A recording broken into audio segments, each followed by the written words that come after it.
ClowdyWorld, and we're gonna be talking about a well-known King Von associate, someone that Durk has been with since the young age, Rondo number 9, man. Now, Rondo number 9 has a very extensive history and kind of the entire butterfly effect that created modern day rap, and you could even just tie that back to just the impact of the big push of drill from that early 2013 to 2015 era. And he recently had posted saying, "I'm like Von, I'm not just a rapper. You play with me, I'm gonna say bet." Now, we're gonna give him a lot of context, man, because I feel like artists from his era that are gonna be forgotten because of making very dumb decisions kind of have this issue where they're feeling that effect of not being able to be an impact in the culture, where they had a very specific place where they could have been in some way, whether it was really small or not, impacting something either in their community or in the rap game. And I feel like Rondo's definitely feeling that lack of being able to have any control of what his situation is. And we're going to talk about Rondo right now. So a lot of people may say, who is Rondo number 9? Well, we're going to take it all the way back to 2014, Southside Chicago, Illinois. It was revealed that Rondo number 9 was charged with taking someone's life and was being held on a $2 million bail. Now, authorities claimed that Rondo number 9 was responsible for the brutal takedown of Javon Boyd, a cab driver, and was hit 7 times on February 22nd, 2014, while waiting for a young passenger. Now, according to authorities, the MM was caught on tape, and they allegedly have fingerprint evidence linking Rondo to the crime. Now, Rondo is currently being held in Cook County Jail, and he was held on trial. But on September 26, 2013, his best friend and fellow 600 member LA Capone was also gunned down while leaving a studio after a recording session. A few hours after the shots were fired, he was pronounced gone.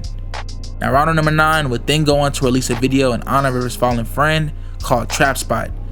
And like Rondo number 9, LA Capone had just recently started getting a lot of attention for songs such as Round Here and Play for Keeps, which featured the young Rondo at the time. And some of Rondo's most popular songs at the time were Trap, Shooter, and Play for Keeps. Now, a lot of things were going up for him, and people also saw that he was kind of having a whole issue because at that time, Southside Chicago was having a lot of stuff brewing, whether it was with the BDs, the uprising of the drill music, 600, and just everything else going on around O Block, even during this real early period. It was kind of a time where there wasn't real street dudes rapping about what they were doing and actually still doing it in the life. So they were kind of a new era of crash outs, which is a sad thing to say, but in reality, looking back, they were the earliest before the fallen. Now, it's sad to say that this man Rondo number 9 will be forgotten. 10 years down and he still ain't got nothing to learn, bro. And he's still tripping. And it's crazy because folks were trying to joke about him having 400 years and stuff, and he's coming home as a senior citizen, dog. Being a rapper should not be it just should not be your issue, dog. Like, this is sad stuff, fam. And this ain't no joking stuff, because when you really from the city, bro, this is sad. Like, we gotta shun these dudes, bro. Humiliate them for real, because we can't have all these other youngins following in them footsteps, bro. When you a youngin that come from it, especially because I came from it too, had to do what I had to do, but that should not be anything you look up to. That should be a reality you have to deal with. So many of these youngins are looking up to it when they have opportunities to be better, man. And that brother is currently finished, dog, and still talking like a crash out. He tweaking. Ego is the number 1 hurt out there, bro. And it's gonna be sad because I hate to see him get done in like Von, bro, because Von was one of the youngest and realest coming out. I feel like Von was gonna be a real pinnacle and a real impact in this new era of what drill was becoming, especially because these New York artists were kind of having a little bit of a wave, but it was clear that Southside drill was still the biggest impact, especially when that drill stuff in the UK was still just barely being able to crack into mainstream American services. It just wasn't working at the time for them. Y'all don't know Durk lyrics, bro, when you see it, bro, because this stuff is crazy. And so it's like people thinking of it like threats, and it's like, nah, bro, he just repping Durk's lyrics and stuff. But these pages ain't ran by, you know, folks like us, bro. They rarely are. And I really feel bad, man, because this dude really could have been an impact in that drill era, dog. He could have been something and really been somewhere just bigger than what he is, dog. Because it's free 9 to the end of time, bro. And it's long live Von, bro. He too far gone. But we gotta move on. We gotta see what life is evolving. We got artists calling themselves Von from blank blank, Von from 3-3, Von from 45, Von from 444. I'm tired of it, bro. It's so disrespectful too, bro. It's so disrespectful, bro. Get your own motion.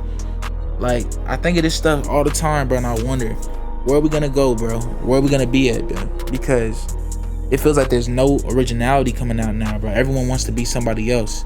When someone new comes out, everyone wants to just munch their style, bro. Not realizing that you're never gonna be better because the pinnacle is always writing first. If they're writing first and they're the original duet, bro, you can never be better, bro. You can only beat people off talent and impact and labels off consistency.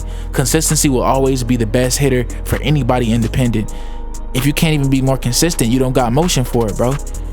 Like, this stuff is all statistics, play-by-play is 1, 2, 3s. It's not just about saying it and not meaning it. So it's like, I'm seeing this stuff, bro, and I just can't believe what's going on, bro.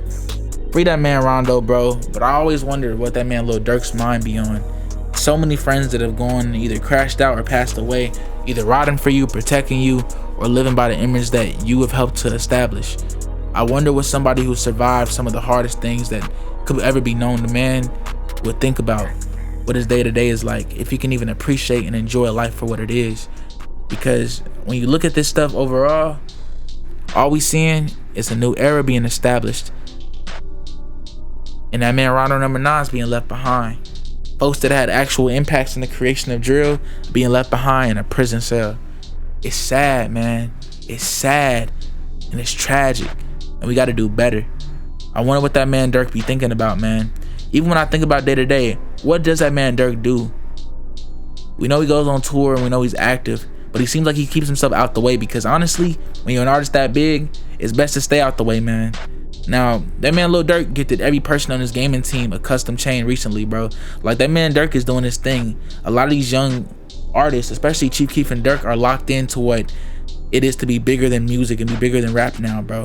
And I'm glad to see them go in that direction, because it's crazy, man. I just don't want to see that man Durk go out sad, because it just feels like in this era, everybody is just trying to make all these little artists go out sad. ClowdyWorld. And I really want to know y'all thoughts, man, because Rondo number 9 could have been someone who had a real impact on the drill era and kind of really been someone that led a direct impact in this new rap just journey for music. And for people to say that maybe that's a little bit OD, think about even an artist like Lil Yachty, how he's progressed from 2016 to 2024. If an artist like Lil Yachty, who, even though I always appreciated and liked Lil Yachty, if people could say he was quote unquote the worst rapper ever, to now being looked at as one of the most lyrically polished of our generation, who's to say that the average drill artist couldn't do the same?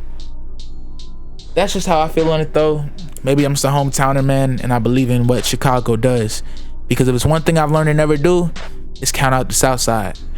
ClowdyWorld. And let me know y'all thoughts in the comments. ClowdyWorld, and we gone.